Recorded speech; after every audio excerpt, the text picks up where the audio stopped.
রাঙামাটির বেদবেদি বাজার থেকে নাস্তা সেরে আমরা রওনা হলাম আমাদের গন্তব্য রায়নাটুগুন ইকো রিসোর্টের উদ্দেশ্যে।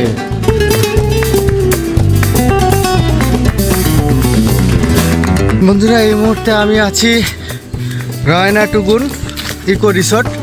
বন্ধুরা, এই কটেজটির নাম হচ্ছে রায়বতী। রিসোর্টটা যেন প্রকৃতির কোলে তৈরি এক টুকরো স্বপ্ন।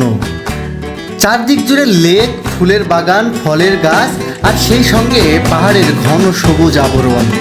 এখানকার পরিবেশটা একেবারেই প্রাকৃতিক।